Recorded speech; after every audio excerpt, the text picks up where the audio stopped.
मैं सविता शर्मा एक बार फिर आपके सामने हाजिर हूँ। आज एक नया टॉपिक लेके आई हूँ और आज हम बात करने वाले हैं हार्ट की, दिल की, ह्यूमन हार्ट की। आज हम ये समझेंगे कि जो हार्ट है इसके अंदर क्या क्या चेंजेस होती हैं जिसकी वजह से हमारे दिल में धड़कन पैदा होती है। धड़कन यानी कि हार्ट बीट। और ये जो हार्ट बीट है पीरियोडिकली चलती है। हम ये जानते हैं कि जब तक हार्ट बीट कर रहा है तब तक लाइफ है। जैसे ही हार्ट बीट करना बंद कर देगा तो राम नाम सत्य है। सो लेट्स अंडरस्टैंड कि ये सब होता कैसे है। उसके पहले मैंने एक डायग्रामेटिक स्केच बनाया है बिकॉज ये हेल्प करेगा हमें हार्ट के स्ट्रक्चर को भी अंडरस्टैंड करने में और उसके साथ साथ उसकी फंक्शनिंग को भी अंडरस्टैंड करने में। आप ये जानते हैं, आपने पहले भी स्टडी किया है कि जो ह्यूमन हार्ट है उसके अंदर पार्टीशनिंग है। हमारे पास अपर पार्ट में एट्रिया है और लोअर पार्ट में हमारे पास वेंट्रिकल्स है। राइट वेंट्रिकल, ये लेफ्ट वेंट्रिकल। एट्रिया जो है वो स्मॉलर पार्ट है और एट्रिया जो है वो ब्लड वेसल्स को रिसीव करते हैं। हम अभी स्टडी करेंगे। एट्रिया इवेंचुअली खुलेंगे किसमें? वेंट्रिकल्स के अंदर। राइट एट्रिया राइट वेंट्रिकल के अंदर with the help of a tricuspid valve. Tricuspid valve क्यों? क्योंकि इसके पास 3 फ्लैप्स है। और लेफ्ट एट्रिया लेफ्ट वेंट्रिकल के अंदर with the help of a bicuspid which is having 2 flaps. हम उसको बाइकस्पिड वेल्व भी कहेंगे या मिट्रल वेल्व भी कहते हैं। सो ये तो है हार्ट का इंटरनल स्ट्रक्चर। कंप्लीट पार्टीशनिंग है। राइट और लेफ्ट साइड आपस में बात नहीं कर सकते हैं। और इसका राइट और लेफ्ट हम कैसे डिसाइड करते हैं? So when I am standing like this, तो ये मेरा राइट साइड है, तो ये इस हार्ट के मेरे डायग्राम का ये राइट साइड होगा और ये मेरा लेफ्ट साइड है तो मेरे डायग्राम का ये लेफ्ट साइड होगा। अब बात करते हैं ब्लड वेसल्स की। मैंने आपको बताया कि राइट और लेफ्ट में कंप्लीट पार्टीशनिंग है। क्यों कंप्लीट पार्टीशनिंग है? ये इसलिए ताकि डीऑक्सीजनेटेड और ऑक्सीजनेटेड ब्लड आपस में मिक्स ना हो। वाई? क्योंकि अगर मिक्सिंग हो गई तो बॉडी के अंदर एनर्जी जनरेशन कम हो जाएगी। बट हम human beings high energy consuming organisms हैं, सो हमारे पास कंप्लीट पार्टीशनिंग होना बहुत जरूरी है। जब से ये 4 चैम्बर हार्ट स्टार्ट होता है एनिमल किंगडम में, वो सारे organisms high energy consuming organisms होते हैं। सो राइट साइड पे हमेशा डीऑक्सीजनेटेड ब्लड होगा और लेफ्ट साइड के पास हमेशा ऑक्सीजनेटेड ब्लड होगा। अब ये जो राइट साइड है, इसका जो राइट एट्रिया है, ये रिसीव करता है 3 मेजर ब्लड वेसल्स को जो पूरी बॉडी से डीऑक्सीजनेटेड ब्लड इकट्ठा करके राइट एट्रिया के पास लाते हैं। ये कौन से ब्लड वेसल्स हैं? 3 हैं। जैसे मैंने बोला, superior vena cava, superior that is heart के ऊपर के जितने भी हमारे बॉडी पार्ट्स हैं वो सारे, ब्रेन हुआ, हेड हुआ, फेस हुआ, नेक हुआ, इन सब से डीऑक्सीजनेटेड ब्लड लेके superior vena cava right atria में खुलता है। इंफीरियर वेना केवा हार्ट के नीचे जितने बॉडी पार्ट्स हैं उन सब से डीऑक्सीजनेटेड ब्लड इकट्ठा किया और वो लेके आके खुल गया राइट एट्रिया में। और इसकी इंफीरियर वेना केवा की जो ओपनिंग है that is guarded by the valves called as Eustachian valves. उसके अलावा एक थर्ड वेसल आता है जिसको हम कहते हैं coronary sinus. Coronary sinus blood में से, हार्ट में से सारा डीऑक्सीजनेटेड ब्लड इकट्ठा करके वापस से राइट एट्रिया को देते हैं। क्यों? क्योंकि हार्ट को भी तो एनर्जी चाहिए, हार्ट के मसल्स, हार्ट के सेल्स को भी ऑक्सीजन चाहिए। सो सारा हार्ट का अपना एक सर्कुलेटरी सिस्टम है, अपना एक अरेंजमेंट है। तो कोरोनरी साइनस ने हार्ट से सारा डीऑक्सीजनेटेड ब्लड इकट्ठा किया। सो इन तीनों ब्लड वेसल से सारा डीऑक्सीजनेटेड ब्लड किसको दे दिया? राइट एट्रिया को। और उस दूसरी तरफ लेफ्ट एट्रिया को ऑक्सीजनेटेड ब्लड मिला है। कहां से? With the help of 4 pulmonary veins. ये सिर्फ पल्मोनरी वेन ही एक ऐसी वेन है पूरी ह्यूमन बॉडी में जो ऑक्सीजनेटेड ब्लड कैरी करती है। Otherwise veins deoxygenated blood carry करती हैं और आर्टरीज ऑक्सीजनेटेड ब्लड कैरी करती हैं। बट यहाँ पे एक्सेप्शन है पल्मोनरी वेन जो कि ऑक्सीजनेटेड ब्लड कैरी करती है और पल्मोनरी आर्टरी जो डीऑक्सीजनेटेड ब्लड कैरी कर रही है। सो राइट एट्रिया ने अपना ब्लड दे दिया राइट वेंट्रिकल को ट्राइकस्पिड वेल्व की हेल्प से और लेफ्ट एट्रिया ने लेफ्ट वेंट्रिकल को दिया बाइकस्पिड वेल्व की हेल्प से। राइट वेंट्रिकल से पल्मोनरी ट्रंक के थ्रू ये डीऑक्सीजनेटेड ब्लड इवेंचुअली जाएगा लंग्स के पास।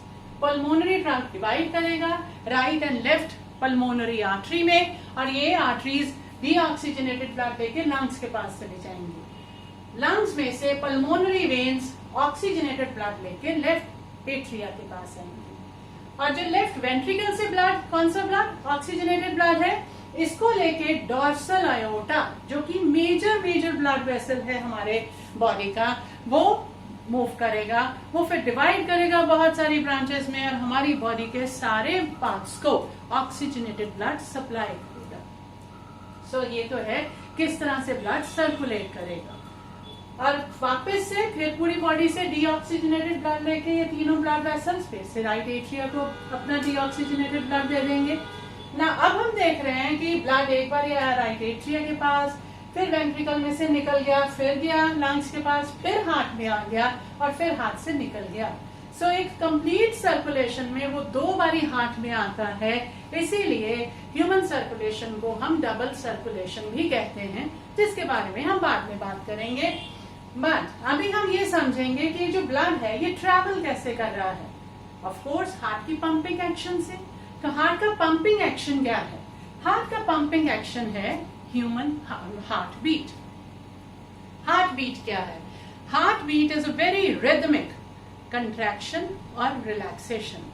सो हार्ट जब एक बार धड़केगा तो उसमें कंट्रैक्शन भी होगी, उसमें रिलैक्सेशन भी होगी, और ये जो साइक्लिकल वे में ये हार्ट बीट चलती है उसको हम कार्डियक साइकिल कहते हैं। After now the next question is very important question कि ये हार्ट बीट शुरू कैसे होगी। हम जानते हैं कि ह्यूमन हार्ट मियोजेनिक है। हार्ट के मसल्स खुद ये इम्पल्स जनरेट करेंगे, वो ब्रेन के ऊपर डिपेंड नहीं करते हैं, और फिर ये कंट्रैक्शन रिलैक्सेशन की वेव ट्रेवल करेगी पूरे हार्ट में, जो हार्ट की beat that is pumping action cause करेगी। और ये वेव शुरू कहां से होगी? इसको शुरू करता है एक मसल्स का एक मास है, एग्रीगेट है, जिसको हम कहते हैं sinoatrial node. Sinoatrial node right atria की वॉल में सुपीरियर वेने के बाद जहां खुलता है बिल्कुल उसके नीचे प्रेजेंट है। ऐसे नोड से ये इम्पल्स जनरेट होती है, एक इलेक्ट्रिकल इम्पल्स जनरेट होती है, और वो इलेक्ट्रिकल इम्पल्स ट्रेवल करके कहां पे जाएगी? एवी नोड के पास, atrioventricular node. AV node से ट्रेवल करके आगे वो जानी है बंडल ऑफ हिस के पास, जो डिवाइड करेगा और हमारे पास पुर्किंजी फाइबर्स बनेंगे जो वेंट्रिकल्स की वॉल में जाएंगे। सो इस तरह से ये इलेक्ट्रिकल इम्पल्स जनरेट होगी और वो ट्रेवल होगी, और जैसे जैसे ये ट्रेवल करेगी वैसे वैसे हार्ट बीट आगे आगे प्रोसीड करती जाएगी। और इसकी ट्रेवलिंग को हमने डिफरेंट इवेंट्स में डिवाइड किया है, जो हम कार्डियक साइकिल में स्टडी करते हैं। Cardiac cycle as a said cyclical repetition है सारे इवेंट्स के, इसलिए हम इसको कार्डियक साइकिल कहते हैं। और ये कार्डियक साइकिल हमने कैलकुलेट किया हुआ है, एक साइकिल को कंप्लीट होने में 0.8 सेकेंड्स लगते हैं। नाउ द क्वेश्चन अराइज कि ये हमें कैसे पता चला? Very simple, we know healthy human heart 1 minute में 72 बार धड़कता है, और 1 मिनट में 60 सेकेंड्स है। 72 को डिवाइड किया 60 से और हमारे पास आ गए 0.8 सेकेंड्स। अब ये 0.8 सेकेंड्स में इवेंट्स क्या क्या हो रहे हैं? जैसे ही एसए नोड में इलेक्ट्रिकल इम्पल्स जनरेट होगा, उसके साथ हमारा पहला फेज शुरू हो जाएगा, which is atrial systole. Atrial systole का मतलब क्या है? मीन्स अब एट्रिया कॉन्ट्रैक्ट करेंगे, क्योंकि सिस्टोल का मतलब है कंट्रैक्शन। सो एट्रिया जब कंट्रैक्ट करेंगे तो वो क्या करेंगे? वो जो ब्लड है उनके पास, अब वो आके पास ऑन करेंगे किसको? वेंट्रिकल्स को। अब यहाँ पे बहुत ध्यान से सुनिएगा, एट्रिया की कंट्रैक्शन से सिर्फ और सिर्फ 25 ml ब्लड है जो कि राइट एट्रिया से राइट वेंट्रिकल को जाने वाला है, और लेफ्ट एट्रिया से लेफ्ट वेंट्रिकल को जाने वाला है। Just 25 ml, very negligible contribution, but contribution तो है। वेंट्रिकल्स के पास ऑलरेडी, दोनों के पास, इसके पास भी 105 ml पहले से प्रेजेंट है, इसके पास भी। इसमें हमारे पास 25 और मिल गए, तो हमारे पास क्या हो गया? 130 ml हो गया, राइट? सो अब ब्लड इनके पास आ गया है, कहा? एट्रिया की कंट्रैक्शन के साथ साथ ब्लड जो है वेंट्रिकल्स में पुश होना शुरू हो गया। जब सारा ब्लड वेंट्रिकल्स के पास चला जाएगा, जिसको कि हम कह रहे हैं कि 0.1 सेकेंड लगता है कंट्रैक्शन को, सारा ब्लड जब इधर जाएगा तो अब नेक्स्ट कंट्रैक्शन शुरू होनी है। वो कैसे होगी? तब तक ये इम्पल्स ऐसे नोड से मूव करके एवी नोड के पास आ गई, और एवी नोड के पास जैसे ही आई तो एट्रिया के जो वेंट्रिकल्स के जो मसल्स हैं अब उनके अंदर टेंशन जनरेट होना शुरू हो गया, टेंशन जनरेट होना शुरू हो गया और प्रेशर यहाँ पे इंक्रीज होना शुरू हो गया। इसकी वजह से ये दोनों valves, tricuspid and bicuspid valves, they shut, वो बहुत जोर से बंद होती हैं, और जैसे ही वो बंद होती है हमारे पास पहली हार्ट साउंड प्रोड्यूस होती है जिसको कहते हैं ला। अब एट्रिया तो कॉन्ट्रैक्ट हो लिए, अब एट्रिया क्या करेंगे? रिलैक्स करेंगे। सो एट्रियल डायस्टोल शुरू हो गया। एट्रिया रिलैक्स कर रहे हैं, साइमल्टेनियसली पैरेलली जो वेंट्रिकल्स हैं वो कॉन्ट्रैक्ट करना शुरू कर देंगे। क्यों?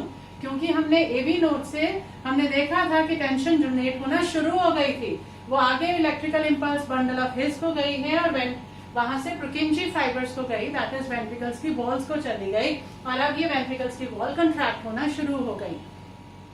प्रेशर इसके अंदर 80 mm ऑफ मर्करी से बढ़ गया, और अब ये सेमील्यूनर वेल्व्स, वो एक पेयर ऑफ सेमील्यूनर वेल्व्स जो पल्मोनरी ट्रंक की एंट्री को रेगुलेट कर रहे हैं, और लेफ्ट वेंट्रिकल में सेमील्यूनर वेल्व्स जो डोर्सल अयोर्टा की एंट्री को रेगुलेट कर रहे हैं, वो खुल जाएंगी। जब वो खुल जाएंगी तो ब्लड उनमें मूव करना शुरू कर देगा। नाउ अगेन, इनके पास कितना ब्लड है? 130 ml। सारा का सारा ब्लड मूव नहीं करेगा, 70 ml मूव करेगा। 70 ml राइट वेंट्रिकल से पल्मोनरी आर्टरीज के पास, लंग्स के पास जा रहा है, 70 ml लेफ्ट वेंट्रिकल से डोर्सल अयोर्टा के पास पूरी बॉडी को जा रहा है। सो वेंट्रिकल्स कंट्रैक्ट करते जा रहे हैं, ब्लड को वो पुश करते चले जा रहे हैं अपने अपने रिस्पेक्टिव ब्लड वेसल्स में। सो ये क्या है? वेंट्रिकुलर सिस्टोल, जो 0.3 सेकेंड्स तक चलता है। जब सारा ब्लड जितना इन्होंने भेजना था, 70 ml इधर 70 ml इधर, जब वो ब्लड चला गया और यहाँ पे प्रेशर डिक्रीज हो गया, सो अब प्रेशर क्या है? ब्लड वेसल्स में, पल्मोनरी ट्रंक में और डोर्सल एओर्टा में इंक्रीज कर गया है। जब ये प्रेशर इंक्रीज कर गया है तो इनकी सेमील्यूनर valves now they will close, और जब वो क्लोज करेंगी तो सेकेंड साउंड आएगी हार्ट की, दैट इज डाउन। अब वेंट्रिकल्स भी रिलैक्स करना शुरू कर देंगे। एट्रिया पहले ही रिलैक्स कर रहे हैं, वेंट्रिकल्स ने भी रिलैक्स करना शुरू कर दिया। सो हम अब कहते हैं दिस इज जॉइंट डायस्टोल, क्योंकि दोनों ही रिलैक्स कर रहे हैं। सो हमारे पास इस तरह से जॉइंट डायस्टोल की कंडीशन आई जब हमारे पास हार्ट में प्रेशर बहुत कम है, मसल्स सारे रिलैक्स हैं, चेम्बर्स जो हैं वो खुले हुए हैं, और इसी कंडीशन में एक बार फिर से डीऑक्सीजनेटेड ब्लड राइट एट्रिया में पोर होना शुरू होगा और यहाँ से लेफ्ट एट्रिया में पोर होना शुरू होगा। और ये जो ब्लड है, अभी यहाँ पे दोनों के पास कितना है? 60 ml बचा हुआ है, राइट? 45 ml अपने आप फिर से ऐसे ही ज्वाइंट डायस्टोल कंडीशन में दोनों को मिल जाएगा, ताकि यहाँ पे ब्लड वापस से कितना हो जाए? 105 ml, और इसके साथ एक साइकिल कंप्लीट होगा। जब एक साइकिल कंप्लीट होता है जो 0.8 सेकेंड्स का है, उसमें 0.4 सेकेंड्स के लिए हार्ट काम कर रहा है, 0.4 सेकेंड्स के लिए मसल्स रिलैक्स्ड हैं। सो हार्ट जितना काम करता है उतना ही एक साइकिल में रिलैक्स भी कर लेता है, और यही कारण है, यही उसका राज है कि वो सारी उम्र कॉन्टिन्यूसली काम कर पाता है, बिकॉज वो जितना काम कर रहा है उतना वो रेस्ट भी ले रहा है। एंड ये सारे वो इवेंट्स हैं जो हार्ट के अंदर होते हैं, सो दैट एक साइकिल, एक कार्डियक साइकिल कंप्लीट हो। This is all about cardiac cycle. I hope आपने इसको एंजॉय किया। Keep smiling. 2 लोगों के और चेहरे पे स्माइल लाइए। With this I take your leave. Thank you.